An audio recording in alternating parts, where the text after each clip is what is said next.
감사드립니다. 우리의 삶 속에서 언제나 주님이 중심이 되게 인도하여 주시옵시고 또한 우리가 궁극적으로 추구해야 될 것들이 무엇인지 알고 사랑하는 저희들의 삶이 될 수 있도록 주께서 은총해 주시옵소서. 이 시간 온전히 주님께 맡깁니다. 또한 주님을 만나고자 하오니 우리를 만나주시고 또한 오늘의 방법은 우리의 삶을 움직일 수 있도록 주의 은총하여 주시옵소서. 이런 말씀 주 예수 그리스도의 이름으로 기도드렸습니다. 아멘.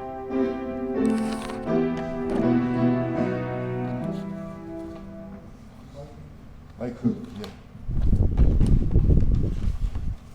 선풍기가 또 들어서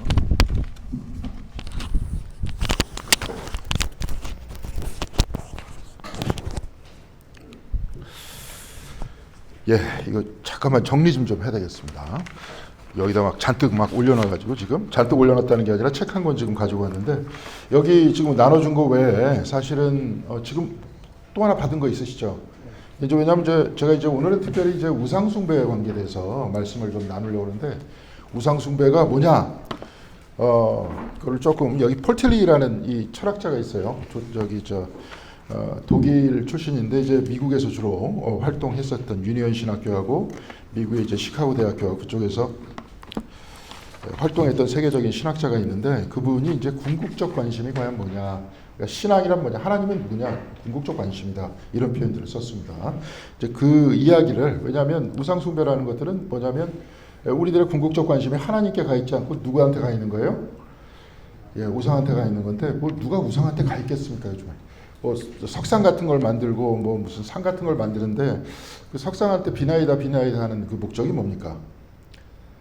나 잘 되자고 비나이다 하잖아요. 그러면 궁극적 관심이 하나님한테 가 있는 겁니까? 누구한테 가 있는 겁니까?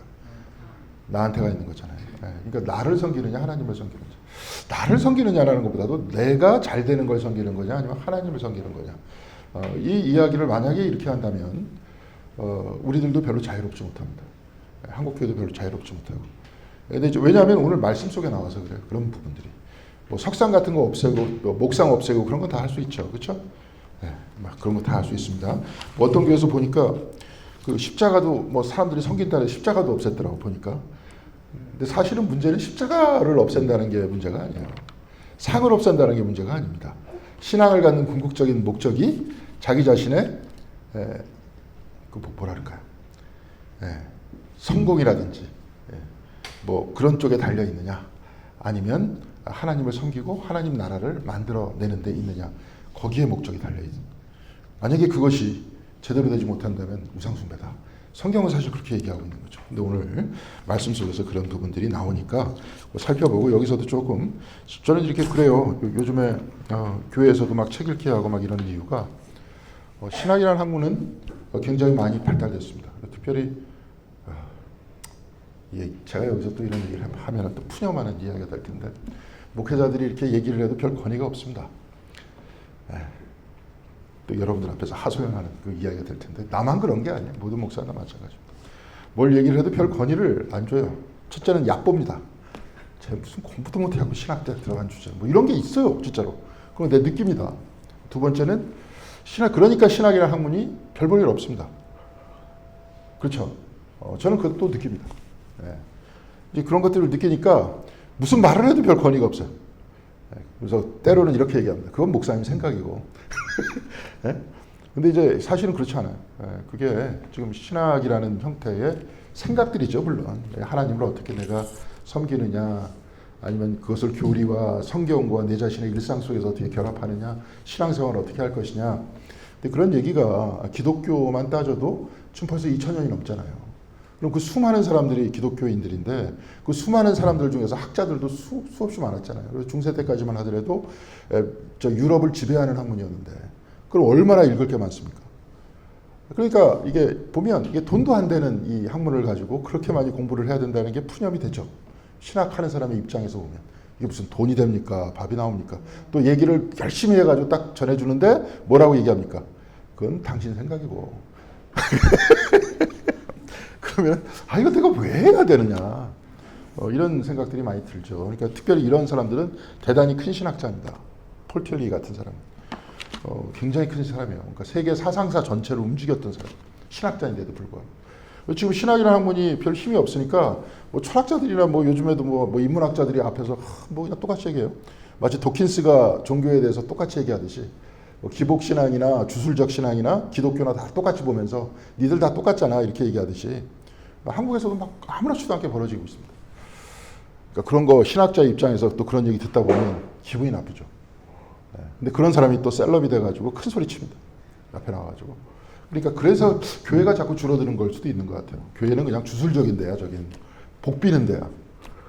근데 우리는 그래야 되겠습니까? 안 돼야 되겠습니까? 그럼 안 되잖아요. 궁극적 관심이다. 하나님이 나의 중심. 지금 한국도 마찬가지예요. 그럼 선을 향해서 살아야 된다. 근데 선을 향해서 왜 살아야 됩니까? 제가 한번 물어보겠습니다. 선을 향해서 왜 살아야 돼요? 교회 안 다닌다고 치면. 선을 향해서 왜 살아야 돼요? 나 잘 되면 되지. 우리 가족 잘 되면 되지. 우리 잠깐만 눈 감으면 나 잘 될 수 있는데. 뭐 구태여 구창케 선을 향해서 왜 살아요? 어떻게 생각하십니까? 양심이라는 게 있어서 자기가 힘드니까. 근데 안 힘들면 되잖아. 많은 사람이 그렇게 사는데.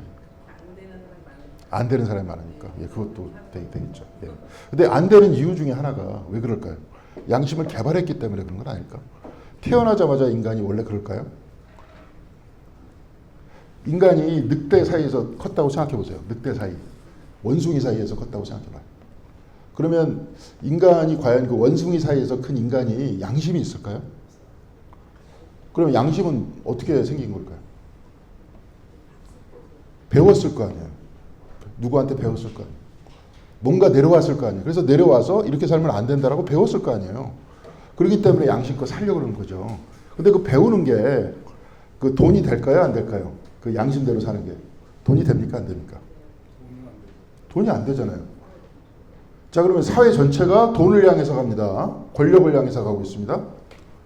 그죠? 권력을 향해서 가는데 우리나라 사회는 특히 그런 것 같아요. 돈이 안 되면 대학교에서부터 다 이렇게 커트해냅니다. 돈이 안 되는 학문은. 인문학이 돈이 안 되잖아요. 돈 되는 학문이 아니잖아요. 인문학이 무슨 돈이 됩니까? 그러면 커트를 해냅니다. 그럼 돈 되는 학문이 뭘까요? 뭐 경영학이라든지 경제학보다도 경영학 뭐 이런 거 있죠. 이공계 그런 쪽으로 다 돈이 되죠. 그렇죠? 그리고 저기 특히 한국 사회를 요즘에 주물르는 법이라든지 이런 거 돈 되죠.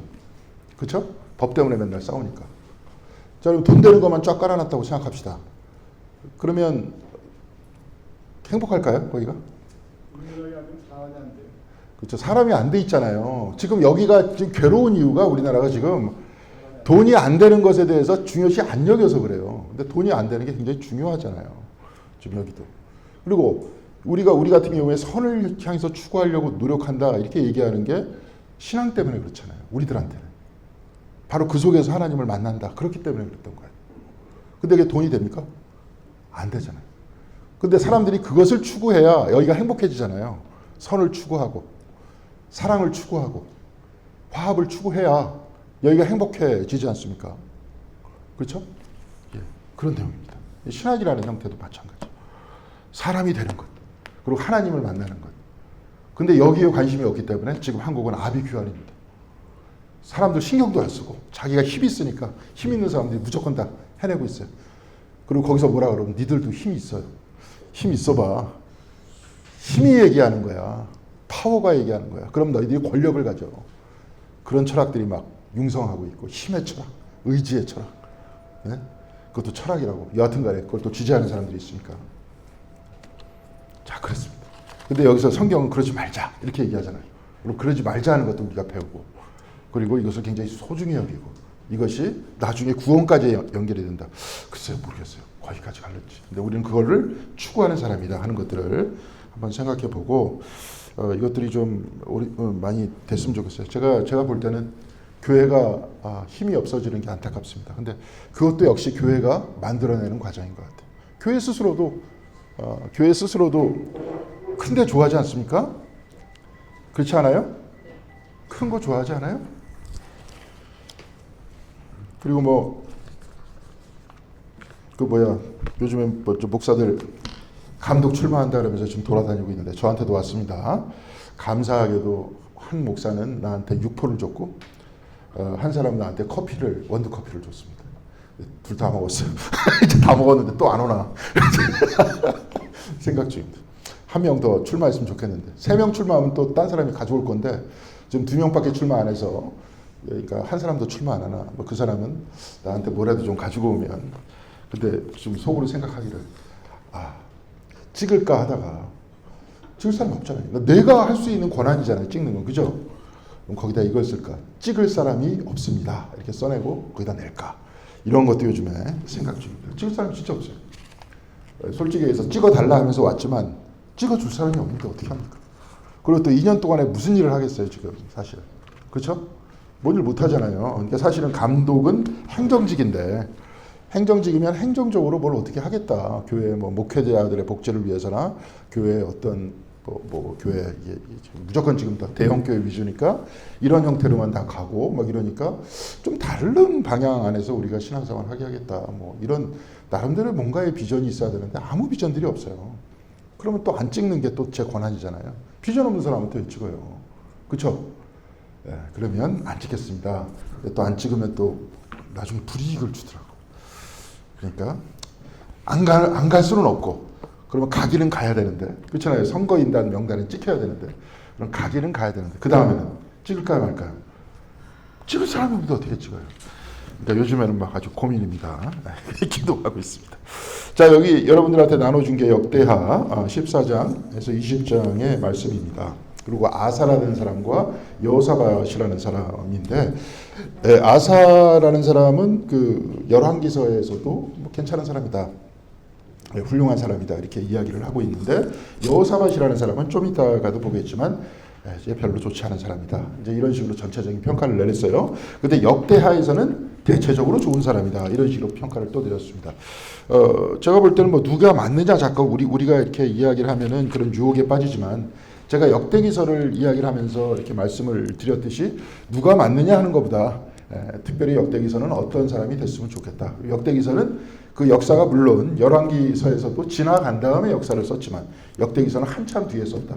그리고 특별히 우리가 역대기서를 읽고 있는 우리도 열왕기서를 읽고 있는 우리도 여기서 뭐 누가 쳐들어왔다 하나님께 기도드렸다 전쟁 막 기도해가지고 뭐 어떤 것을 통해서 이겼다 이런 관점을 통해서 뭐 이게 얘기하는 것보다 오늘 우리들의 어떤 신앙을 위협하고 있는 그 어떤 것이 어떤 건 뭐냐 우리가 하나님을 향해서 살아가려고 하는 우리의 삶을 못하게끔 하는 것들이 어떤 거냐 이제 이런 식으로 봐야 될 거잖아요. 그렇죠? 네. 그렇죠? 우리가 나름대로 이제 어거스틴 같은 사람이 교회를 이야기할 때는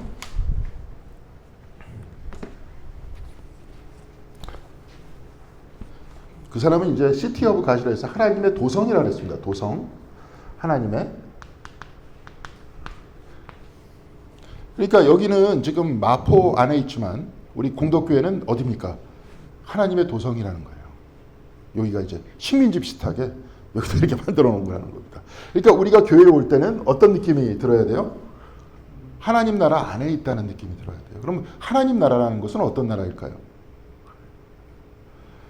예, 한 번에 말하기가 쉽지 않죠. 그렇죠? 일단은 뭐 사랑이 좀 넘쳐야겠죠. 그렇죠? 그렇죠? 예, 저번에 우리 교회에서 한번 삶과 죽음에 대해서 강의했던 정현채 선생님 있잖아요. 근데 이제 그 사람은 그냥 과학적으로 가지고 있었던 데이터를 가지고 이야기를 합니다. 근데 되게 재밌는 현상들이 많아요. 사람들이 이제 니어 데스 익스피리언스라는 그런 이야기를 하는데 딱 죽은 다음에 비슷해요. 패턴이 빛을 향해서 가요. 가다가 가기 전에 누군가가 와 안내를 해주러 옵니다. 그러니까 내가 죽었다. 그럼 이제 부모님 같은 분이 옆에 있는 거예요. 있다는 거예요. 어떤 사람은 그런 사람도 있고 아닌 사람도 있고 어떤 사람은 부모님이 오시는 거예요. 이제 다 됐다. 이제 같이 가자. 간다 이거예요. 근데 가는 길이 굉장히 아름답다는 거예요. 그리고 거기서도 중간에 먼저 갔었던 사람들을 다 만난다. 그러다가 빛을 향해서 가다가 그 빛이라는 것들은 느낌이 어떤 느낌이 드냐면 세상에 그렇게 아름다운 게 없다는 거예요. 진짜 원래 내가 찾았던 고향과 같은 곳으로 이렇게 간다는 거예요. 그러다가 이제 누군가가 와서 올 때가 안 됐다 그러든지 아니면 자기가 갑자기 다시 돌아온다든지 뭐 이런 것들이 이제 대부분의 그 이야기예요. 그러니까 성경책하고는 좀 다를 수도 있죠. 근데 나름대로 여태까지 죽었다가 다시 깨어난 사람들의 이야기를 들으니까 대체적으로 좀 그렇다는 거예요. 근데 또 그 중에 하나가 뭐냐면 천국과 지옥에 대해서 이야기를 하더라고요. 그분이. 우리 또 저희 천국과 지옥에 대한 이야기는 나름대로 또 성경책 안에 있잖아요. 근데 이제 그분은 어떻게 표현하냐면 죽었던 사람들이 나중에 이제 다시 살아난 다음에 이야기를 굉장히 몇천 건을 종합을 해보니까 자기들끼리 모인대요. 무슨 말씀인지 아시겠습니까? 그러니까 나쁜 짓을 했다 하면은 그쪽에 있는 사람들끼리 모인다는 거예요. 난 잘 모르겠어요. 안 주고 봐서. 그리고 그런 형태의 어떤 데이터를 가지고 있지 않아서. 그러니까 마치 이런 거예요. 옛날에 이런 얘기 있었잖아요. 설교 때 뭐 천국과 지옥을 갔었는데 둘 다 손이 이렇게 굳어져 가지고 밥을 못 먹는다. 근데 지옥에 가니까 괴로워하더라. 자기 거 입에다 넣으려고 안 들어가니까. 근데 천국에 가니까 기쁨이 넘치더라. 왜 그런 거예요? 서로 넣어주더라. 그러니까 그런 사람들끼리만 모여 있다는 거예요. 협잡하는 사람들이 살다가 평생을 협잡하다가 살면은 협잡하는 사람들끼리 모였다 그러면 어떻게 되겠습니까? 그러니까 이제 그런 쪽이 그렇게 된다는 거예요. 이 사람도 이제 그렇게 이야기하더라고요. 그러니까 이제 이 세상이 지금 전체적으로 아까도 얘기했지만 굉장히 중요한 삶을 살아내게끔 하는 그러한 가치가 사랑이라든지 뭐 신뢰라든지 믿음이라든지 특별히 이제 우리가 그렇잖아요. 어렸을 때 10대 때 막 삐딱선을 타는 애들은 왜 타는 겁니까? 삐딱선을 여기서 안 타봐서 잘 모르겠지만 제가 옆에서 가만히 보면 그런 사람들을 중간에 보면 별로 이렇게 안 믿어줘. 자기를 항상 좀 열등해야 나는. 학교에서 공부도 잘 못하고 집에서도 나에 대한 신뢰도 별로 없고 그러니까 자기 자신을 자꾸 돋보이고 싶어요. 그러니까 돋보이고 싶어하는 방법 중에 하나가 뭡니까? 튀는 방법이죠. 나쁜 짓을 좀 하면서 나한테 관심 받으려고 그러고 막 그렇게 하다 보니까 나중에 삶이 그렇게 습성이 되죠. 그러다 보니까 이제 악으로 빠지는 거 아닙니까? 그렇죠? 그러니까 하나님의 도성과 같은 곳에서는 사랑을 할 줄 알아야 되고 또 두 번째는 좀 신뢰할 줄 알아야 되고 그렇죠? 교회에서 이런 거 느끼십니까? 뭐 사랑이 많다. 우리 교회 오면 여기 보면은 나를 많이 신뢰해줘. 그렇죠? 믿을 만한 곳이야 여기는. 내가 생각하기에 여기는 좀 안전한 곳이야. 내가 내 속에 이야기를 해도 좀 안전해. 내가 괜히 이런 얘기를 하면 나중에 뒤통수 맞을 그런데 그런 게 아니라 그런 얘기를 해도 난 좀 안전해. 나의 단점을 얘기해줘도 안전해. 뭘 얘기해줘도 다 받아들여줄 수 있는 곳이야. 뭐 이렇게 이야기할 수 있겠죠, 그렇죠? 아닙니까? 별로 이렇게 신뢰를 안 하시는지. 근데 여하튼 이게 쭉 있겠죠? 하나님의 도성으로서 우리 교회가 여기서 가지고 있었던 우리의 정체성이라는 거예요. 근데 이게 쭉 보면 우리가 생각하는 하나님의 도성으로서의 뭐 우리가 다 규정할 수는 없겠지만 여기서 우리가 좀 안전하다고 생각하고 기쁘다고 생각하고 그렇죠? 좀 신뢰한다, 사랑받는다, 사랑한다라고 생각하는 어떤 나름대로의 공동체가 교회가 되어야 되는 건 아닙니까? 그러니까 세상 안에 있어도 여기는 세상과는 다른 형식으로 우리는 사는 거잖아요. 그렇죠? 헌금을 내는데 뭐 헌금을 많이 낸다고 누가 무슨 상 줍니까? 물론 교회에서는 그러면은 뭐 이렇게 장로님도 시키고 그러겠지만 그러니까 너무 또 그러면 안 되는 거죠. 근데 헌금도 역시 마찬가지로 그냥 주는 거잖아요. 이거로 교회가 또 운영이 되는 거 아닙니까? 바깥의 사회하고는 다른 방식이잖아요. 그러니까 다른 방식대로 산다 우리는 하나님의 도성 안에서. 그럼 어떤 방식대로 사느냐? 이제 이렇게 이야기가 되는 거겠죠. 그렇죠? 그렇죠. 그러니까 여기서 이런 방식대로 살면서 이제 사는 것과 그렇지 않은 것과의 차이점을 두면서 제가 볼 땐 그래요. 교회가 좀 이런 방향에서 좀 우리 교회도 갔으면 좋겠다. 근데 이렇게 못 가는 이유가 뭘까요, 여태까지? 좀 여기서도 막 얘기할 때 막 기쁨을, 예, 목사님 말씀이 맞습니다라고 별로 밝히 말씀을 안 하세요, 여기서도 보니까. 그런 것들을 별로 못 느끼셨던 거예요. 근데 그럼 이유가 뭘까요? 이렇게 도성이 되지 못하는 이유가 뭘까? 왜 그런 것 같습니까? 이것도 목사도 이제 취급해 나가야 될 것 같고요. 저도 역시 많이 반성을 해야 되겠지만 저는 이제 철학 안에서는 구조주의라는 학문이 있는데요. 구조주의라는 건 뭐냐면 마치 저기 서양의 그 알약 있죠. 우리 동양의 한약 같은 경우에는 쭉 짜면 예를 들어서 인삼을 한번 쭉 다렸다 그러면 인삼이 어디에 좋습니까? 인삼이 예를 들어서 폐에 좋다. 근데 폐에만 좋은 게 아니잖아요, 인삼은. 폐도 좋고 무슨 가래도 좋고 어디에도 좋고 여러 가지가 쭉 있는데 서양 의학이라는 것들은 거기서 추출을 해내는 거예요. 그러니까 폐에 좋은 성분을 인삼에서 추출하고 인삼에서만 추출하는 게 아니라 여러 개에서 쫙 추출해가지고 알약으로 만들어갖고 우리가 먹는 겁니다. 네, 그게 이제 서양의 의학이거든요. 그러니까 마찬가지입니다. 구조주의라는 것들은 뭐냐면 이렇게 다 추출해가지고 하나만, 구조만 딱 따져놓고 본 다음에 파악하는 겁니다. 근데 이 하나님의 도성과 같지 않다라고 생각하는 여러 가지의 그 구조들이 있을 텐데, 저는 가장 궁극적인 게 뭐냐면 지금 이제 우상숭배 때문에 이런 얘기 하는 겁니다. 이게 뭐냐면, 저는 볼 때 개인적 성공인 것 같아요. 나쁜 얘기는 아니죠. 신앙이 여기에 초점을 두고 있을 때 그랬던 것 같습니다. 제가 볼 때는. 저 얘기는 다 옛날 얘기이기 때문에 저 얘기를 통해서 우리를 지금 읽어야 되잖아요. 그래서 지금 이 이야기를 하는 겁니다. 이 이야기를 하는 이유가 뭐냐면, 우리 감리교 쪽에서는 좀 덜한데, 여기서도 몇 번 설명을 했습니다. 장로교 쪽에서는 뭐냐면, 물론 이제 칼빈이 다 그랬다고 볼 수는 없어요. 근데 그렇게 대중화됐습니다. 거기서 뭐냐면, 선택설을 이야기하잖아요. 프리데스티네이션이라고 얘기 들어보셨죠? 하나님이 선택하셨다 미리. 구원받을 자와 구원받지 못할 자를 미리 예정하셨어요. 그러니까 천지창조하기 전에 이미 천국과 지옥을 미리 만들어 두셨습니다. 그게 그쪽이에요. 근데 그건 성경책이 없어요. 근데 뽑아내서 비슷한 구절끼리 뽑아내면서 그 다음에 교리화시켰습니다. 그래서 천국과 지옥을 미리 만들었는데, 아까 정현채 선생이 얘기하는 천국과 지옥, 자기네들끼리 이렇게 모인다 하는 수준이 아니라 기독교에서 얘기하는 천국과 지옥은 무섭죠. 천국은 괜찮은데 좋은데 지옥은 어떻습니까? 무섭잖아요. 영원히 꺼지지 않는 불 속에서 잠깐 손에 갖다 대도 뜨거운데 거기서 영원토록 산다? 괴롭죠. 네. 그렇죠? 그러니까 사람들이 과거에는 일찍 죽었기 때문에 죽음에 대한 공포가 컸어요. 근데 그런 사람들한테 하나님께서 미리 예정하셨다. 천국에 갈 사람, 지옥에 갈 사람. 겁납니까? 안 겁납니까? 원사님. 겁나잖아요. 네.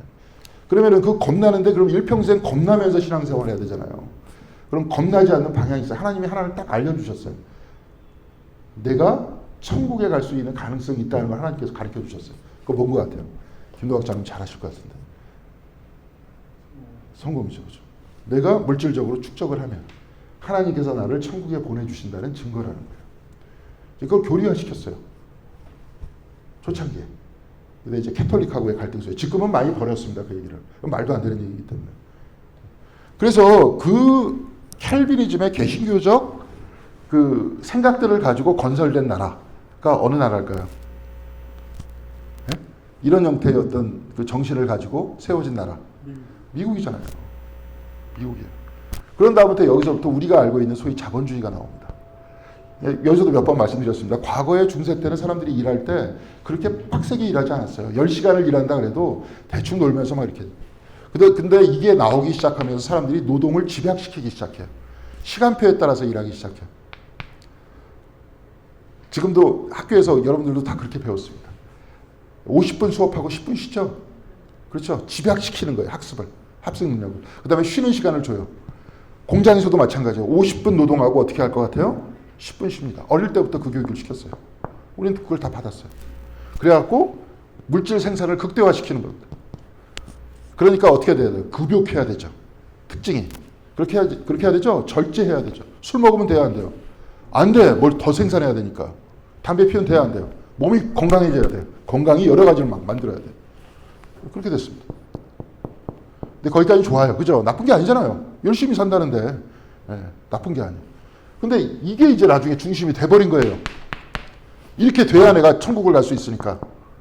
개인적인 성공을 해야 내가 천국을 갈 수 있으니까. 그러니까 어떤 형태의 프로그램을 마련해서도 내가 성공을 해야 돼.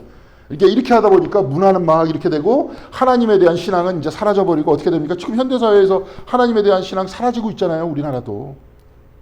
잘 믿는다고 누가 존중해 주나요? 윤리적으로 산다고 누가 존중해 줘요? 그렇죠? 어떤 사람을 존중합니까? 물질이 많은 사람을 존중하잖아요, 지금. 권력이 많은 사람을 존중하지 않습니까? 그렇죠? 그럼 사람들은 다 어디에 살게 돼요? 여기 살게 되잖아요. 교회 안에서도. 그러니까 교회 안에서도 보니까 성공한 사람들을 축복을 해요. 목사들도 성공한 사람들이 앞에 나옵니다. 큰 교회 목사들만 앞에 나와서 큰 소리 칩니까? 칩니다. 아까 감독 출마한 사람들 작은 교회 목사일 것 같아요? 큰 교회 목사일 것 같아요? 그렇죠? 어떻게 썼는지 큰 교회 목사 되려고 그러겠죠.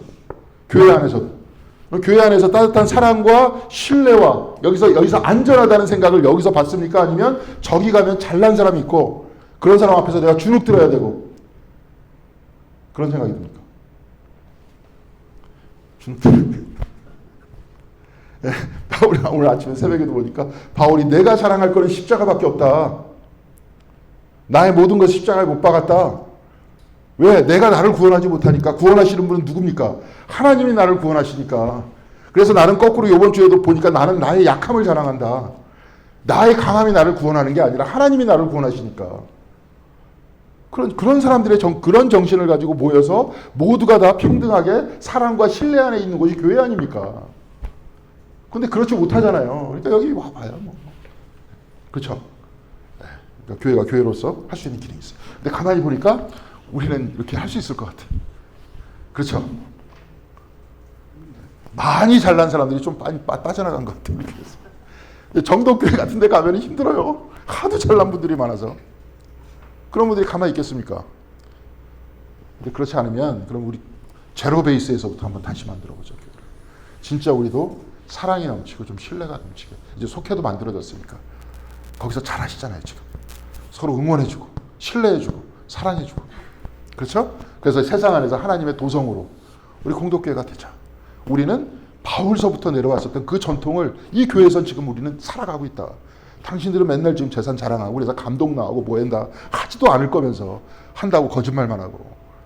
그리고 나한테 커피 갖다 주는 거 좋은데 나한테만 좀 갖다 주지 말고 교인들한테 좀 다 갖다 주고 육포도 한번 다 갖다 주고 좀 그러지 왜 나한테만 갖다 줘. 왜냐면 나만 투표권이 있으니까.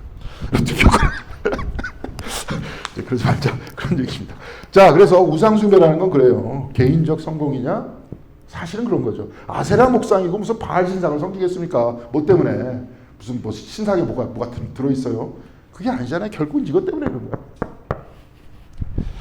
자, 이걸 얘기해요. 이것도 예전서부터 이렇게 계속 얘기했어요. 수천 년 전부터 계속 얘기했었습니다. 그런데 계속 우리가 못하고 있는 겁니다. 지금 한국교회에서도, 그죠? 그래서 우리 교회에서도 한번 이렇게 쭉 안 나온다, 열심히 나오신다 해서 안 나오세요. 그럼 어디로 갔나 다 추적해 보세요. 어디로 가 있는지. 어디로 가 있을까요? 큰 교회로 가 있죠.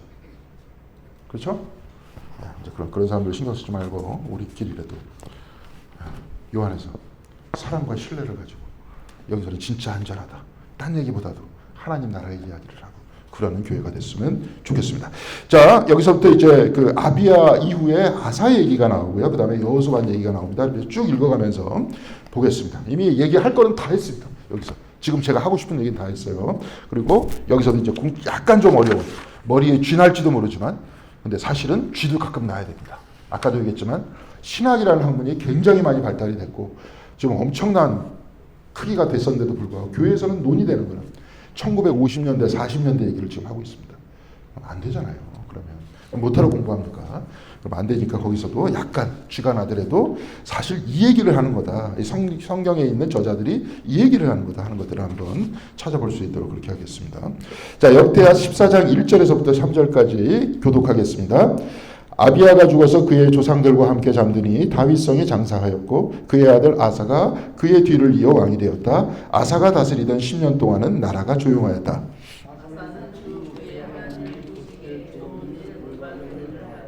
그 다음에 같이 읽겠습니다. 이방 제단과 산당을 없애고 석상을 깨뜨리고 아세라 목상을 부수었다. 그러니까 신상을 다 부수었다는 거죠. 그죠?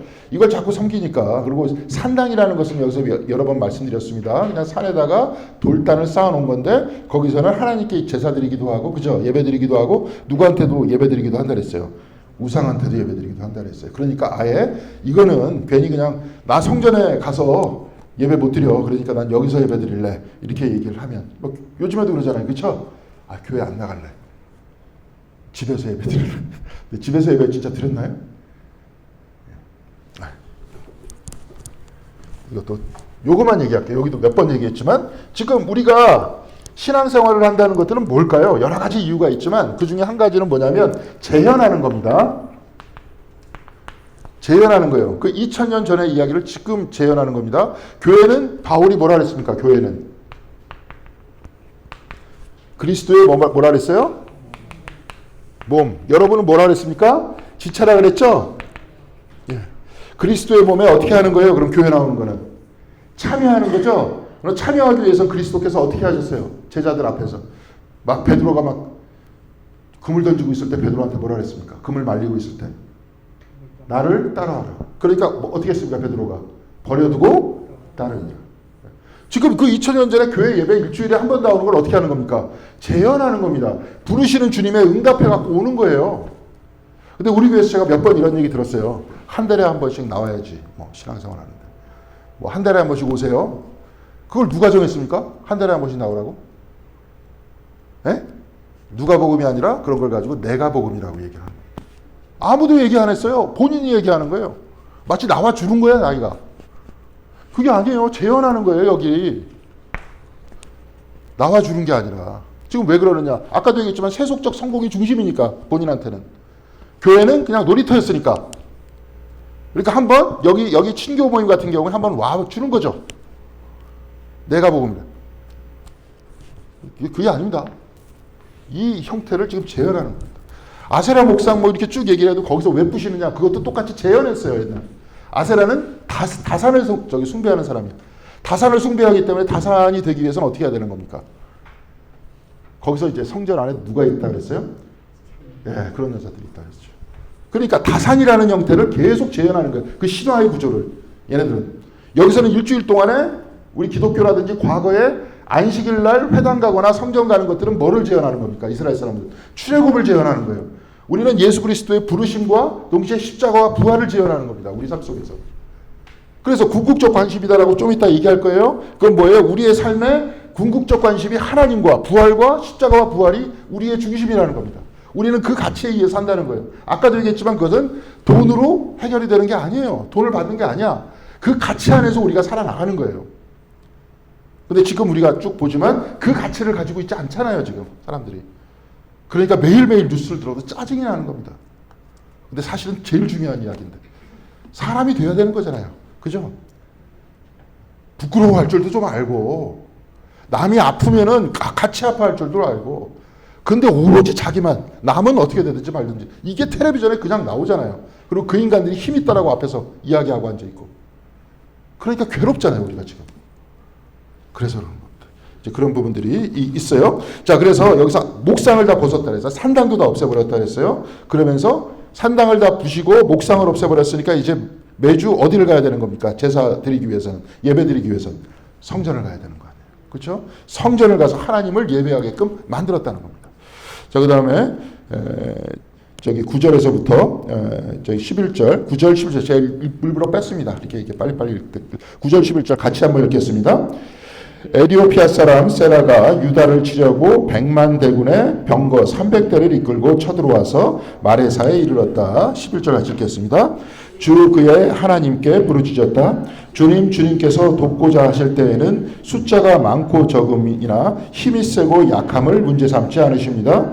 우리가 주님을 의지하고 주님의 이름으로 이 무리를 물리치러 왔으니 주 우리의 하나님 우리를 도와주십시오. 주님은 우리의 하나님이십니다. 인간이 주님을 이기지 못하도록 해주십시오. 이렇게 기도드렸다는 거예요. 그래서 이겼을까요? 졌을까요? 여기서는 이겼다는 거예요. 그런데 우리들한테 얘기하는 건 뭡니까? 세상이 우리를 유혹하든지 세상이 우리를 지배할지라도 어떤 힘으로 우리가 이겨내야 된다는 거예요. 지금 하나님을 의지하고 이겨내야 된다는 겁니다. 아까 궁극적 관심 얘기했잖아요. 좀 이따 얘기할 거예요. 우상 얘기할 때. 네. 그래서 하나님에 대한 믿음으로써 이겨내야 된다는 것들을 여기를 통해서 보여주고 있고요. 특별히 역대하는 새로운 나라가 만들어지면 바로 우리 모두가 하나님을 의지하면서 살자는 겁니다. 한 사람이 의지하는 것이 아니라 모두 다 의지했었을 때 하나님께서 뭘 주셨어요? 또 모세를 통해서 여기서는 율법을 주셨잖아요. 모두가 그 율법을 지키고 정의를 지키고 사랑 안에서 살아나갈 때 이 나라가 평온해질 것이다라고 이야기하는 거 아닙니까? 교회도 마찬가지죠. 세상도 마찬가지입니다. 뭐 율법은 아니더라도 여기도 헌법이 있잖아요. 법이 있지 않습니까? 근데 법만 가지고 안 된다는 걸 지금 알 수 있잖아요. 다 피해 나갈 수 있잖아요. 보니까 법이 다 만들 수는 없고 제일 중요한 것은 사람 때문에 마음이잖아요. 저는 이제 맹자가 얘기한 그 얘기를 좋아합니다. 측은지심이라고 뭐냐? 차마 하지 못하는 마음이래요. 차마 그렇게 하지 못하는 거. 따뜻한 마음이잖아요. 따뜻한 마음 안에서 살아가는 거 아닙니까? 우리한테 따뜻한 마음이 그거 뭡니까? 정이라 그러고 정을 또 뭐라 그럽니까? 사랑이라 그러잖아요. 사랑의 마음 안에서 사람이 행동하는 것. 예. 그런 것들이 우리가 기본이 돼 있었을 때 세상이 따뜻해지잖아요. 안 따뜻해지니까 하나님의 도성 만들어서 이 안에서는 그렇게 살려고 그러는 거 아닙니까? 이제 그렇게 이야기하려고 그러는 겁니다. 자, 그래서 쭉 얘기가 나옵니다. 이제 역대하 15장 16절 말씀 보겠습니다. 같이 읽겠습니다. 아사 왕은 자기 할머니 마아가가 혐오스러운 아세라 목상을 만들었다고 해서 태우의 자리에서 물러나게 하였다.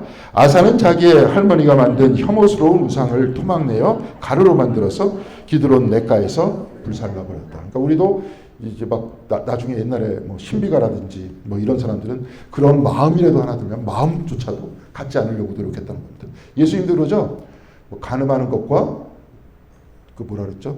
음란한 마음을 푸는 것과 똑같은 거다. 그죠? 근데 똑같은 거다. 똑같이 벌 받아야 된다. 그 얘기가 아니라 어떻게 얘기했던 겁니까? 마음으로부터. 그렇죠? 예, 그런 생각으로부터 극복해야 된다. 생각이 나를 지배하게 하면 안 된다. 나중에 생각이 나를 지배하게 되면 생각대로 움직이잖아요. 그러면 안 된다는 것들을 보여주려고 일부러 그랬던 거죠. 마음에서부터 싹을 잘라내야 된다. 그런 이야기를 한 겁니다. 여기서도 아예 그냥 혐오스러운 것들은 다 없애버렸던 겁니다. 아사가 생각나는 것들은 다 없애버렸던 거예요. 17절 보겠습니다. 그렇다고 산당이 모두 제거된 것은 아니지만 주님을 사모하는 아사의 마음은 평생 한결같았다. 앞에 뭐가 제거된 것은 아니라 그랬어요? 산당은 제거된 것은 아니지만 지금 여지가 남아있는 거죠. 그죠? 여지가 남아있는 겁니다. 이 사람도 완전히 제거하지는 못했다는 거예요. 그래서 완전히 제거하지 못했다는 것을 16장에서부터 이야기를 하고 있습니다. 그것도 쭉 교독하도록 하겠습니다. 아사왕 36년에 이스라엘 왕 바하사가 유다를 치러 올라와서 라마를 건축하고 어느 누구도 유다의 아사왕에게 왕래하지 못하게 하였다.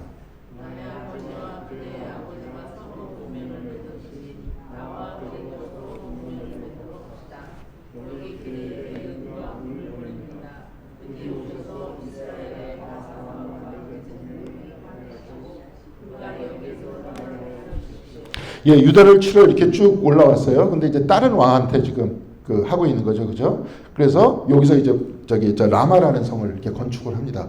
예, 들어가가지고 그다음에 고립을 시켜요. 예, 그 저기 아사 왕을 고립을 시킵니다.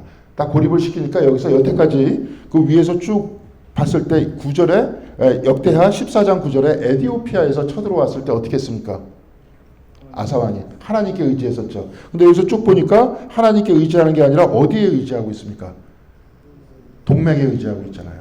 그렇죠? 동맹에 의지하고. 지금 이거는 당연한 거예요. 정치인들은 당연히 동맹에 의지해야죠. 근데 이건 우리들한테 지금 무슨 이야기를 해주는 거예요? 우리들한테 어려움이 닥쳤을 때 우리의 생각에 의지하는 것이 아니라 어디에 의지해야 된다고 얘기하고 있는 겁니까? 하나님께 의지해야 된다고 얘기하고 있는 거잖아요. 그렇죠? 그러니까 그 7절에 선견자가 와서 이렇게 쭉 이야기를 합니다. 그것도 한번 쭉 읽어볼게요. 7절 같이 읽겠습니다. 그 무렵 하나니 선견자가 유다의 아사 왕에게 와서 말하였다. 임금님께서 시리아 왕을 의지하고 주 하나님을 의지하지 않았으므로 이제는 시리아 왕의 군대는 임금님의 손에서 벗어나 버렸습니다. 그러니까 이제 북이스라엘이 친다 그러니까 그러니까 아람이죠. 과거에는 아람한테 의지를 했는데 동맹을 맺자 그랬는데 이제는 누구를 의지했다는 거예요? 그 아람 왕을 의지했으니까 시리아 왕의 군대는 임금님의 손에서 벗어나 버렸다는 거예요. 나중에 어떻게 돼요? 시리아 왕이 쳐들어올 때는 또 어떻게 할 거예요? 그러면 그렇죠? 네, 그다음 보겠습니다. 8절 보겠습니다. 같이 읽겠습니다. 에디오피아군과 리비아군이 강한 군대가 아니었습니까? 병거도 군마도 헤아릴 수 없이 많지 않았습니까? 그러나 임금님께서 주님을 의지하시니까 주님께서 그들을 임금님의 손에 붙이지 않았습니까? 그러니까 여러분들이 아사라고 생각해 보세요. 그렇죠? 우리는 그렇게 읽어야 되는 거예요. 여기서 내가 아사인데 나한테 지금 어려움이 닥쳤어. 그래서 나도 최선을 다해서 극복을 해야 돼. 근데 내가 마음에 두는 것은 나의 궁극적 관심은 하나님이 아니라 시리아라든지 동맹이야. 내 생각이야. 그렇게 됐을 때는 어떻게 돼야 되는 거예요? 이제 그냥 읽겠습니다. 쭉 그냥 여러분이 좀 다 이해를 하실 거예요. 그러니까 9절에 어떻게 되냐면 9절 같이 보겠습니다. 주님께서는 그 눈으로 온 땅을 두루 살피셔서 전심전력으로 주님께 매달리는 이들을 힘있게 해주십니다. 이번 일에 임금님께서는 어리석게 행동하셨습니다. 이제부터 임금님께서는 전쟁에 휘말리게 될 것입니다. 이제 외교에 이제 했던 거잖아요. 그죠? 이스라엘이 쳐들어오니까 하나님을 의지했던 것이 아니라, 그죠? 옆에 있는 시리아를 의지했다. 그 이야기는 사실은 우리들한테 해당하는 그런 모든 얘기는 뭐예요? 우리의 궁극적인 관심이 이웃나라나 동맹이나 혹은 내 생각이라든지 하나의 꼼수라든지 뭐 이런 거 여기에 매달리는 것이 아니라 어디에 매달려야 된다는 거예요? 하나님을 의지해야 된다는 거예요. 근데 하나님을 의지하는 것이 아니라 내 생각이라든지 방법을 의지했다는 겁니다. 그러면서 10절을 같이 보겠습니다. 아사는 선견자의 이 말에 화를 참을 수 없어서 그를 감옥에 가두어 버렸다. 그만큼 화가 치밀어 올랐던 것이다. 그때 아사는 백성들 가운데서도 얼마를 학대하였다. 아까 위에 이렇게 쭉 보니까 아사가 산당을 완전히 없애지는 않았다 그랬잖아요. 이 사람이 하나님만을 사랑했다라고 얘기했지만 하나님을 사랑했던 정도가 궁극적으로 하나님을 사랑했던 것이 아니라 어떤 겁니까? 여지를 두면서 사랑했었잖아요. 그렇죠? 우리들도 한번 생각을 해보세요. 이제 이것 때문에 이제 쭉 읽는 거예요. 여기 한번 제가 따로 이렇게 드린 거 한번 쭉 보겠습니다. 하나님을 이 사람은 뭐라 그랬냐면 궁극적 관심이라고 그랬습니다. 굉장히 철학적인 용어죠, 그렇죠? 하나님이다 그러면 어떤 하늘 위에 있는 할아버지, 흰 옷을 입은 할아버지 이렇게 보는 것이 아니라 우리가 궁극적으로 매달리고 있는 관심. 이 사람 같은 경우에는 파운데이션이라고 터전이라는 표현을 썼습니다. 우리가 서 있는 땅, 우리 하나님 위에 서 있다. 쉽게 얘기해서 우리가 하나님의 궁극적 관심은 우리는 하나님 위에 서 있다. 근데 그러면은 신앙이 있다 없다 하는 것들은 뭐냐? 내가 하나님을 믿는다는 것은 뭡니까? 내가 어디 위에 서 있는 거예요? 하나님 위에 서 있는 거예요. 근데 나의 궁극적 관심이 돈이다 그러면 그 사람은 어디 위에 서 있는 겁니까? 돈 위에 서 있는 겁니다. 권력이다. 권력 위에 서 있는 거예요. 그걸 가지고 좀 이따 얘기할 겁니다. 그것이 사이드 신이다. 그래서 우상이라는 겁니다. 그렇죠? 사람의 존재라는 게요. 내가 여기 있음이 존재잖아요. 그렇죠? 나는 여기 있어요. 내가 여기 있어야 돈이 필요한 거 아닙니까? 그렇죠? 근데 내가 죽으면 필요 있어요, 없어요? 근데 여기에 대해서 생각 안 하게 만들죠, 세상이. 그냥 무한대로 돈이 나한테 있으면 좋겠다라고 만들잖아요, 자꾸. 그러면서 그 무한대 위에 자꾸 서 있으려고 그러잖아요. 근데 내가 죽으면 필요 있어요, 없어요? 없잖아요. 근데 우리는 이제 가족한테 물려줘야지, 저거 막 얘기하고. 근데 모든 사람들의 어떤 삶이라는 것, 삶과 죽음이라는 것들은 한정돼 있잖아요. 여기에만 필요 있는 거지 않습니까? 그럼 하나님의 궁극적 터전 위에 서서 필요 있는 것들을 그냥 사용하면서 가면 되는 거예요. 근데 대부분 여기 위에 서 있게 만들잖아요. 그렇죠? 그러니까 이게 장례식 때 이렇게 보면 많이 다 가보셨죠? 기독교인의 특권 중에 하나입니다. 장례식장을 자주 갈 수 있잖아요. 교회 안 다니는 사람은 거의 안 가요. 가봐야 몇 번이나 가겠습니까? 거기 가면은 막 그냥 특히 화장터에 가면은 난리가 나죠. 이렇게 보면은 왜 그런 거예요? 왜 이렇게 슬퍼하는 겁니까? 그 사람이 사라져서 슬퍼하는 것도 슬퍼하는 거겠지만 한쪽 구석에서 뭐가 있는 겁니까? 나도 저렇게 가야 되는 거 아니야. 원래 이렇게 허무한 건데 삶이라는 게. 근데 계속 집착하게 만들잖아요. 그러니까 이제 가짜라는 거죠. 무슨 말씀인지 아시겠죠? 그래서 터전 얘기하는 겁니다. 궁극적 터전 얘기하는 거예요. 제가 쭉 보겠습니다. 궁극적 관심은 그래서 터전이에요. 궁극적 관심은 어떤 표현을 쓰냐면 이제 철학적 용어를 사용했던 겁니다. 뭐냐면 무조건적 관심이라는 거예요. 완전히 신뢰하는 겁니다. 하나님은. 무슨 말씀인지 아시겠죠? 하나님만 신뢰하는 게. 그래서 나의 궁극적 관심이에요. 그러니까 나를 이렇게 쳐다보면 돼요. 내가 지금 하나님에 대한 신앙이 있느냐 없느냐, 내가 지금 궁극적으로 어디에 관심을 가지고 있느냐, 관심사가 뭐냐 나네. 그런 얘기입니다. 그 관심은 개인의 성격, 욕망, 환경 등 어떤 조건에도 흔들리거나 좌우되지 않는다. 그렇죠? 그래서 궁극적 관심이에요. 그래서 궁극적 관심은 총체적인 성격을 띈대요. 좀 이따가 다 설명을 할 겁니다. 다시 말해서 우리 자신과 세계의 어떤 부분일지라도 궁극적 관심에서 벗어날 자리가 없다. 궁극적 관심이다 이렇게 얘기하면 총체적이다라고 얘기하는 건 뭐냐면 모든 사물을 볼 때 우리가 인간관계를 가질 때 이걸 중심으로 다 한다는 거예요. 자, 여러분 기독교인들은 딱 가가지고 바다를 이렇게 쭉 봤다. 아름다운 자연을 봤다. 그러면 뭐라고 얘기할 것 같아요? 궁극적 관심을 하나님께 가 있는 사람은 하나님께서 만드신 아름다운 자연이라고 그러겠죠. 그렇죠. 그 우리 집안이 혹시라도 잘 됐다 그러면 어떻게 될 것 같아요? 하나님의 도우심으로 내가 잘 됐다. 감사합니다. 이렇게 얘기하겠죠. 안 됐다 그러면 어떻게 할 것 같아요? 하나님, 우리가 더욱더 하나님께 회개하면서 나아가겠습니다. 이렇게 얘기하겠죠. 그래서 아까도 얘기했지만 총체적인 거예요. 다 거기에 집약되어 있는 겁니다. 그럼 나뭇잎 하나를 봐도 우리 교회가 막 나무 심어놨는데 나무는 어떤 나무입니까? 어디서부터 왔어요? 나무는 어디에 생명을 두고 있습니까? 하나님께 두고 있어요. 여러분의 생명은 또 어디에 두고 있어요? 하나님께 두고 있어요. 그래서 궁극적 관심인 거예요. 뭔 말인지 아시겠습니까? 그래서 뿌리가 그렇다는 거예요. 그래서 총체성을 띈다 이렇게 얘기했던 겁니다. 두 번째, 총체적 성격을 지닌 관심은 또한 무한한 것이다. 하나님 무한합니까? 무한하지 않습니까? 무한합니다. 하나님이 무한하고 내가 그 위에 서 있으니 나도 무한합니까? 무한하지 않습니까? 무한하게 되는 겁니다. 자, 아까도 얘기했지만 돈은 무한합니까? 무한하지 않습니까? 내가 죽은 다음에 돈 필요할까요? 뭐 죽은 다음에 이렇게 넣더라고 노잣돈 쓰라고 관을 이렇게 관에 입관하기 전에 뭘 넣습니다. 1,000원인가? 진짜 거기다 넣을까 아니면 나중에 뺄까? 빼겠죠. 예, 기술적으로 뺄 겁니다. 우리가 모르는 사이에. 넣더라고. 근데 죽은 사람한테 무슨 돈이 필요하겠어요? 근데 하나님은 우리들한테 죽은 다음에 필요합니까? 필요하지 않습니까? 필요하잖아요. 예, 우리의 그래서 기반이라는 겁니다. 그래서 무한한다는 거예요. 그래서 다시 말해서 진정한 종교적 관심은 종교적이다 이렇게 표현하면 우리가 좀 낯설지만 신앙적 관심 이렇게 보면 돼요. 마음이 이완되거나 헤어지는 순간이 불가능하다는 거예요. 오로지 거기에 집중되어 있다는 거예요. 신앙이라는 거예요. 그렇죠? 근데 이렇게 돼야 되는데 안 된다 그랬잖아요. 지금 교회가 성공에 지금 집중하게 만들고 막 혼돈되게 만들잖아요. 지금 내가 하나님이라면 심판은 교회부터 할 것 같아요. 거기부터. 왜냐하면 지금 혼동되게 만들고 있잖아요, 지금. 지네들이. 그리고 또 그런 쪽으로 다 가고 있잖아요. 그런 거 좋아하고. 근데 교회처럼 인간관계를, 죄송합니다. 하도 오늘 까는 얘기를 많이 해서. 제가 뭔가 있나 봐요, 오늘 특별히. 기도하다가 뭘 받았나. 근데 교회처럼 인간관계를 쉽게 맺을 수 있는 곳이 있습니까? 거기 안에 예를 들어서 국회의원이 있다, 국무총리가 있다. 거기에 누가 있다, 판사가 있다 막 이러면 바깥에서는 그런 관계를 가질 수 있어요, 없어요? 쉽지 않습니다. 근데 교회는 나오면 그들과 관계 맺을 수 있잖아요. 그러니까 거기가 되는 거예요. 대형교회에서 돈 많은 사람 쪽으로 가려고 그러는 이유가 그래서 그런 거예요. 얼마 전에 유튜브 이렇게 보니까 어떤 기자가 유명한 사람입니다. 그 사람 왜 이렇게 검사들한테 기자들이 달라붙느냐 그러니까 그건 신문사에서 달라붙는 거래요.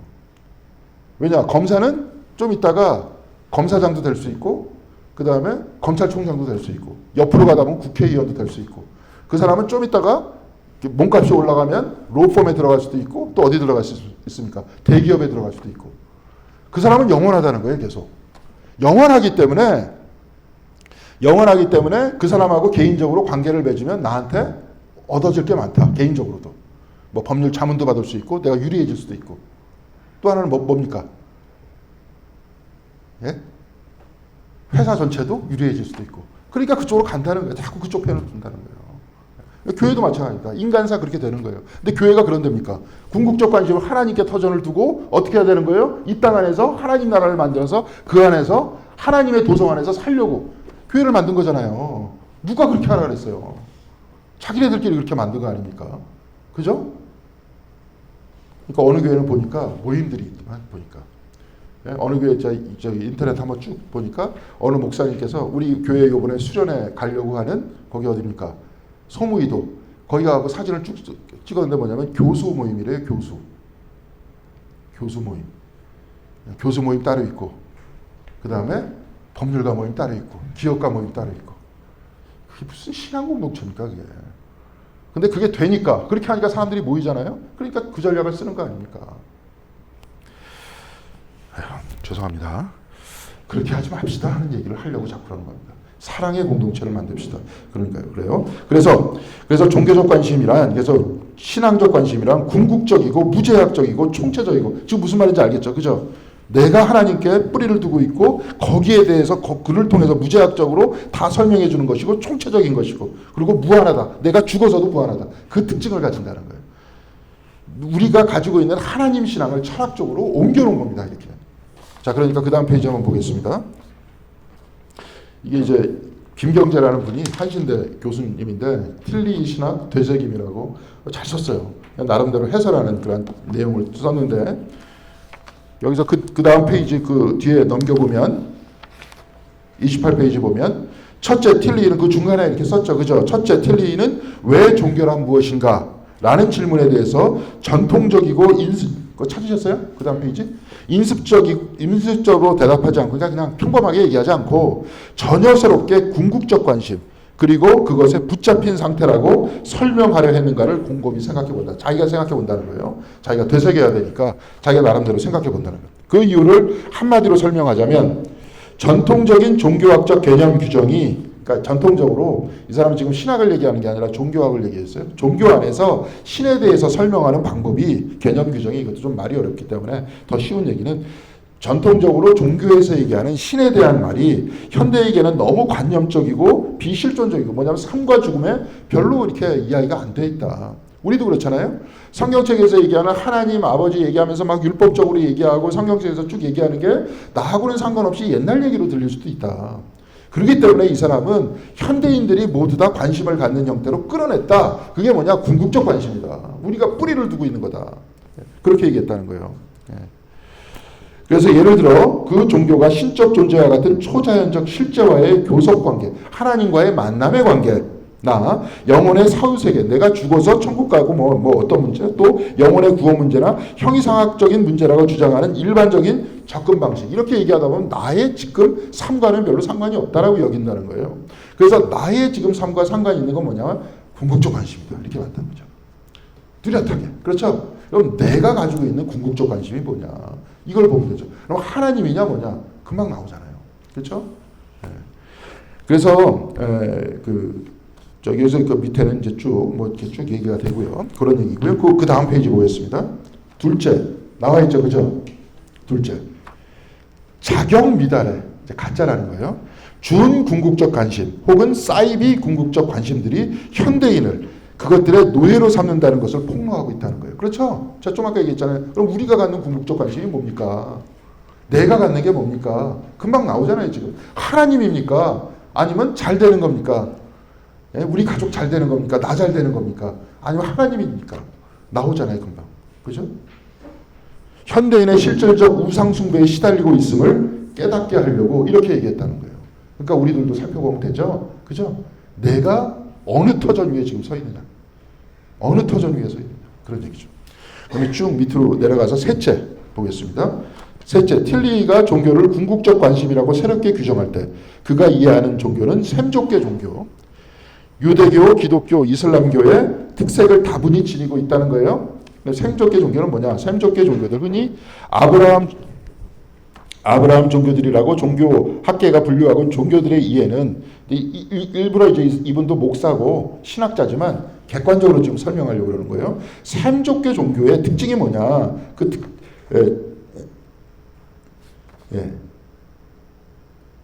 종교학계 분류하는 종교 이해는 동아시아의 종교적 정서와는 분명히 다르다고. 동아시아는 어딜까요? 우리가 알고 있는 뭐 불교라든지 뭐 유교라든지 이것과는 샘족계 종교하고는 다르다 하는 얘기예요. 그 특색은 관심이라는 말이나 궁극적이라는 말이 의미하듯이 궁극적 실체에 대한 실존적 참여, 열정, 헌신, 참여, 경외를 동반한다는 거예요. 그러니까 불교 같은 경우에는 어떤 거 이게 쭉 보면서 자기 생각을 들여다보면서 마음의 내적 평화를 추구하는 종교입니다. 근데 여기서는 샘족계 종교라고 이 사람이 이렇게 표현하는 건 뭐냐면 성서 안에서는 어떤 얘기를 하는 거예요? 실존적인 관여, 내 자신이 관여하는 거예요. 하나님의 역사에. 그렇죠? 그래갖고 하나님 나라 만들잖아요, 예수님께서. 그리고 제자들을 부르잖아요. 그리고 이것을 전파하라 그럽니까? 전파하지 말라 그럽니까? 전파하라 그러잖아요. 그러면서 치유하잖아요. 치유를 시키잖아요. 관여시킨단 말이에요. 그 다음에 열정을 가지고 있고요. 헌신을 가지고 있고 참회, 경외를 동반한다는 거예요. 그게 이제 궁극적 관심 안에서 살아가는 삶의 방식이고 양식이라는 겁니다. 무슨 말씀인지 아시겠죠? 자, 그래서 이제 그 밑에 보면 뭐 그 특징에 대비하여 뭐 동아시아 종교들 이렇게 쭉 얘기합니다. 뭐 불교, 뭐 노장교, 뭐 이렇게 쭉 얘기를 해요. 근데 그것과의 차이점이 이렇게 있다. 그래서 첫째, 둘째, 셋째를 이야기하면서 틸리가 궁극적 관심을 얘기한 이유는 이것이다. 이런 얘기입니다. 제가 지금 이것을 끌어오는 이유는 뭐냐면 여기서 아사라는 왕이 신상을 다 파괴했어요.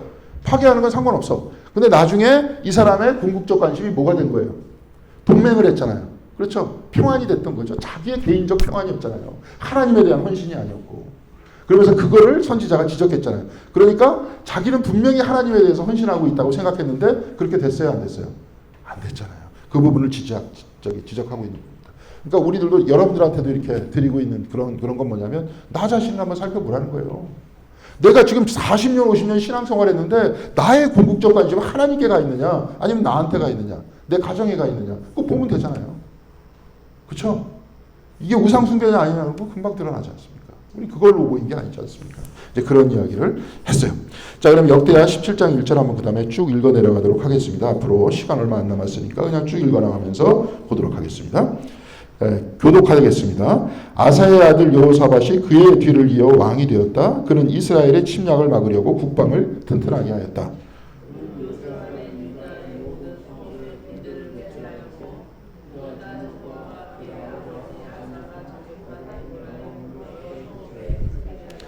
예, 이스라엘이 이렇게 집어넣어갖고 저 처음에 저기 아사 왕 때 이렇게 내려와서 거기다가 성읍을 건설했는데 그렇게 건설하면서 딴 쪽으로 동맹을 맺게 되니까 여호사밧은 그렇지 않았다. 그러면서 튼튼하게 국방을 유지했다. 그런 얘기를 하고요. 3절 4절 같이 읽겠습니다. 여호사밧이 왕이 되면서부터 그의 조상 다윗이 걸어간 그 길을 따랐으므로 주님께서 여호사밧과 함께 계셨다. 여호사밧은 바알 신들을 찾지 아니하고, 그러니까 다윗이 걸어간 길은 뭐냐면 첫째 바알 신을 찾지 않았다. 두 번째 4절 같이 읽겠습니다.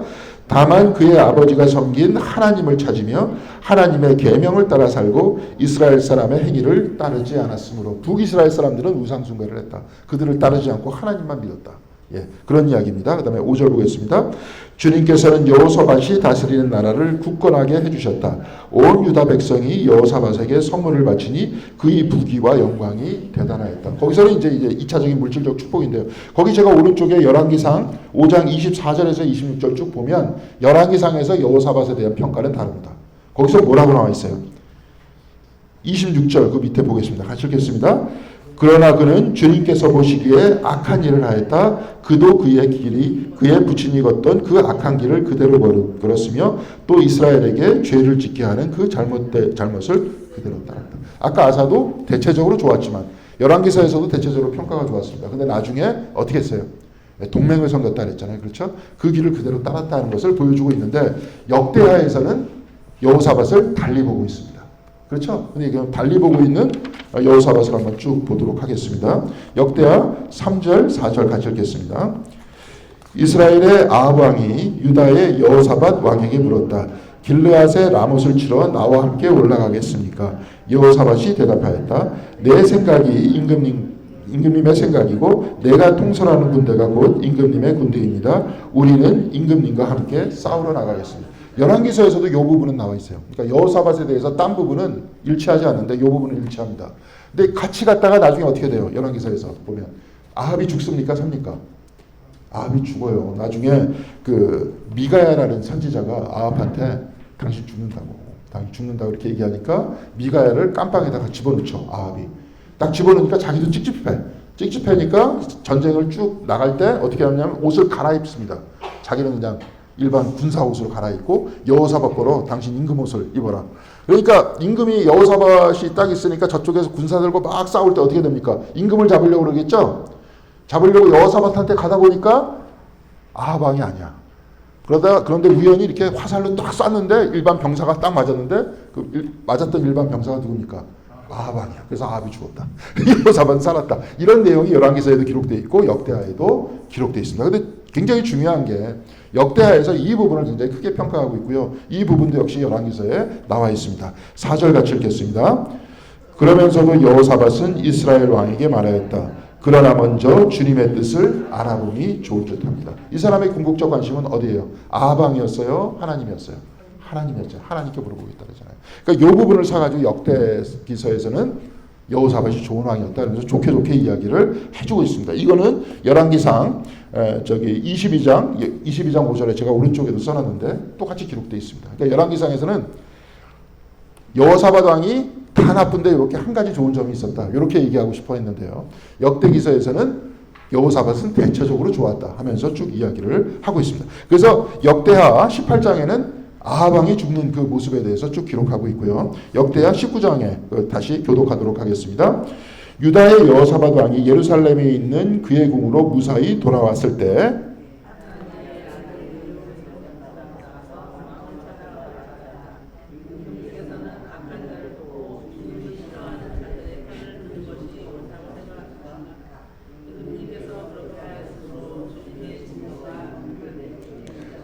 아합 왕과 협력했다고 뭐라 그러는 거잖아요. 그렇죠? 그래서 예후를 나중에 북이스라엘의 왕이 되는 사람인데 선견자라는 표현을 씁니다.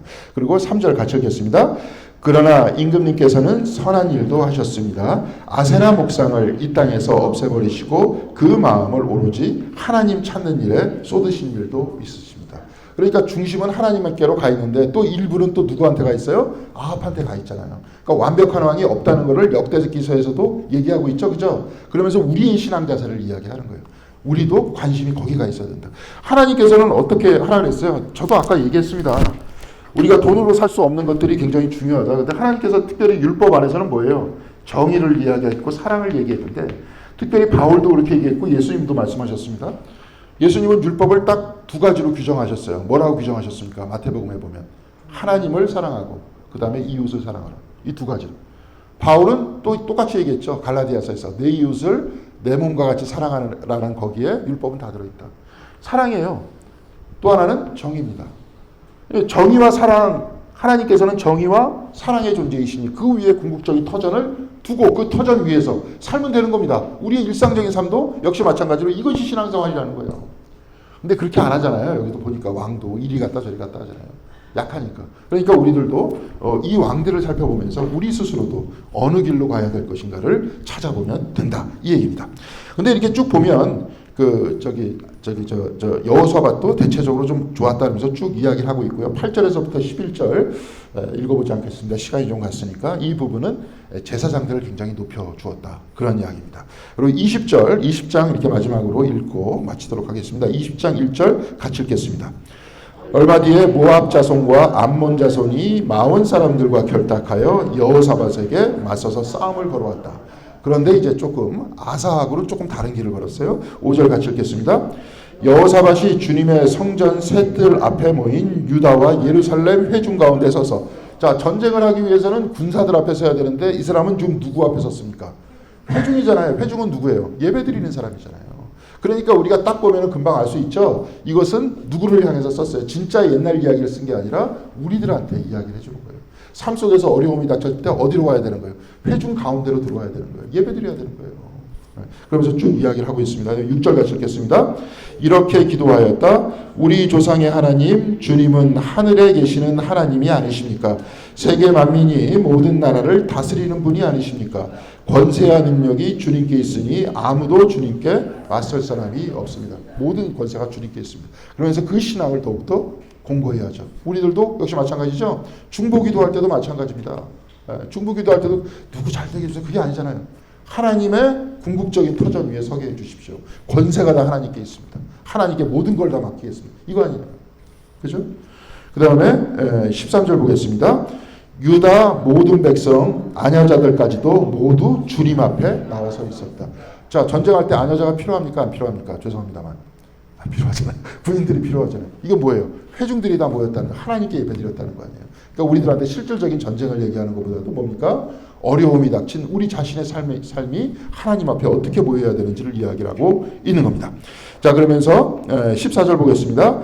그때 마침 회중 가운데 있는 야하시엘이라는 레위 사람이 있었는데 그에게 주님의 영이 내리셨다. 그의 아버지는 스가랴이고 할아버지는 분이야이고 증전은 여이엘이고 고전은 마띠아예요. 여기 계속 이렇게 또 계보를 얘기하죠. 특징입니다.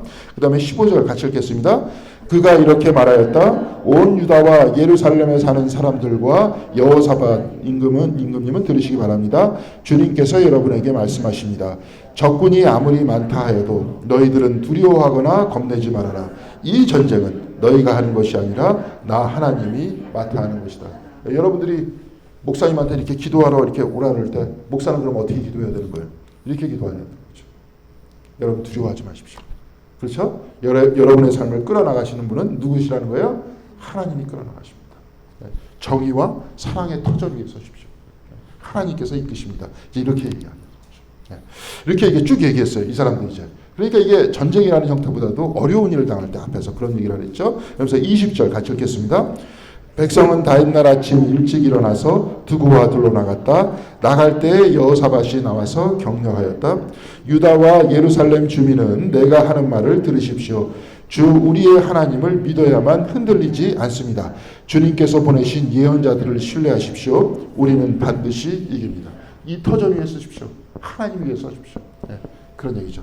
그러니까 오늘도 알았으니까 이제 다 힘든 일이 다 있잖아요.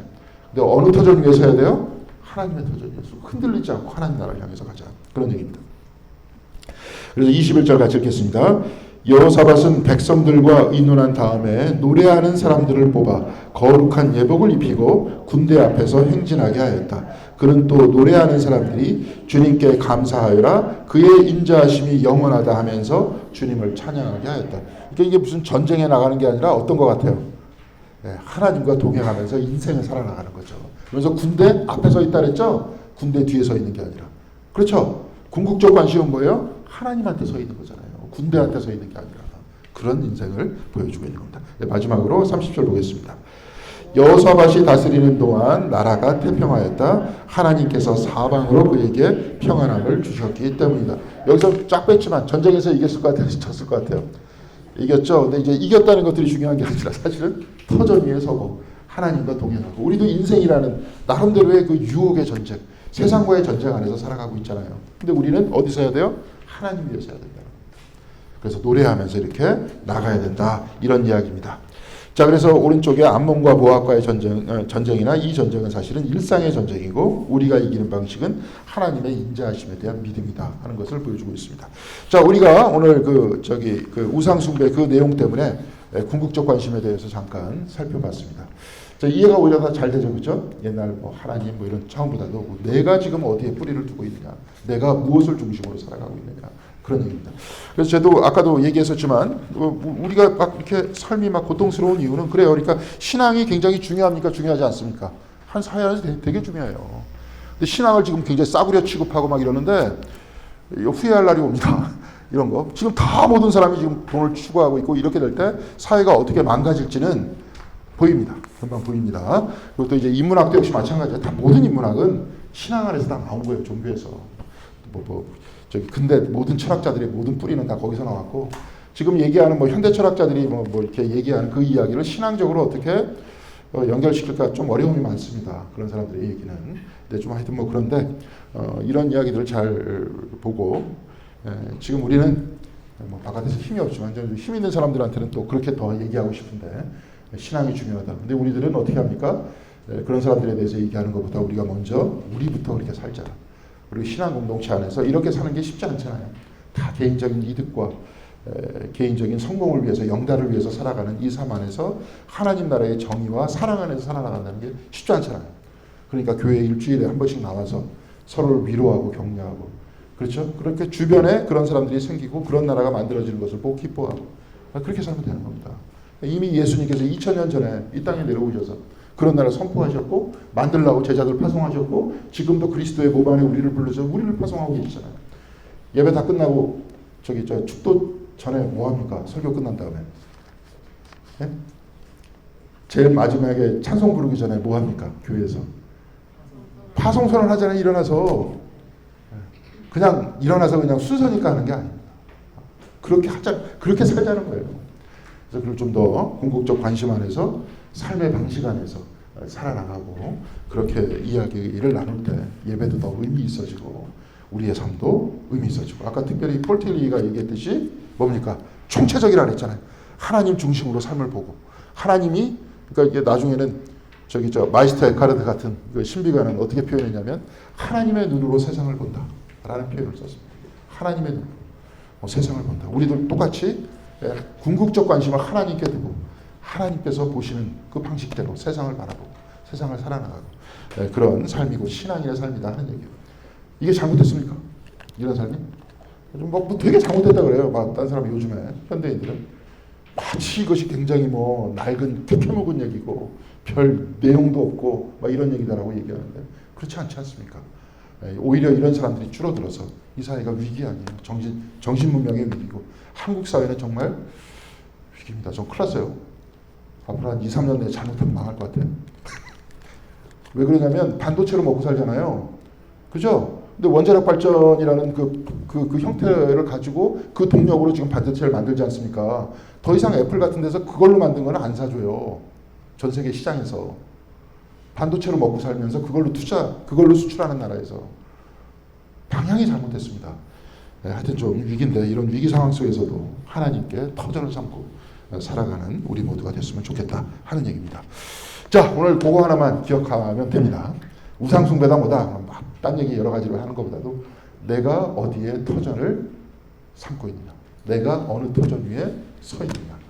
바로 그것을 생각하면 금방 나온다 하는 것을 알고 그거 배웠으면 오늘 다 배우고 가는 겁니다. 질문 있으십니까? 이건 내가 좀 얘기하겠다. 기탄 없이 좀 말하고 싶다. 그런 얘기 없으십니까? 없어요. 자, 그래서 가끔 우리 교회에서도 어차피 뭐 책 읽기 같은 그런 것도 하지만 신학적인 형태가 필요한 얘기가 나올 때마다 책도 같이 읽어가면서 우리가 생각을 넓혀가면서 성숙한 신앙인으로서 살아갈 수 있도록 하겠습니다. 잘난 건 아닌데 또 이렇게 얘기하다 보면 교만이 됩니다. 한국 교회에서 이거 같이 읽으면서 하는 교회 내가 알기로는 여기밖에 없습니다. 자부심을 가지시고 그 다음에 진정으로 신앙생활 하신 여러분들이 다 되시기를 바라겠습니다. 기도하겠습니다. 사랑과 은혜가 충만하신 하나님 감사드립니다. 오늘 우리를 불러주시고 이 가운데 하나님 만날 수 있도록 도와주시는 은혜 감사드립니다. 우리가 어디 위에 서 있는지 굳건한 반석이 누구인지 우리가 그 반석 대신 하나님 위에 서 있는지 우리 자신을 바라볼 수 있도록 인도하여 주시옵시고 또한 우리가 이렇게 살아가는 삶이 힘들 때마다 주님께서 우리에게 용기 주시고 또한 우리가 교회에 와서 서로가 격려하고 서로의 이야기를 나눌 때 주님께서 성령 하나님께서 역사하여 주셔서 그 우리의 마음과 우리의 삶 속에 유동하여 주셔서 우리가 하나님을 붙들고 살아가는 데 있어서 부족함이 없는 우리의 인생 될 수 있도록 주께서 은총 내려 주시옵소서. 우리 교회에 힘을 주시고 이제 진정으로 이 땅에서 교회다운 교회가 될 수 있도록 도와주시고 하나님을 섬기는 아름다운 교회 될 수 있도록 주께서 함께하여 주시길 바라오며 이 모든 말씀 우리 주 예수 그리스도 이름으로 기도드렸습니다. 아멘.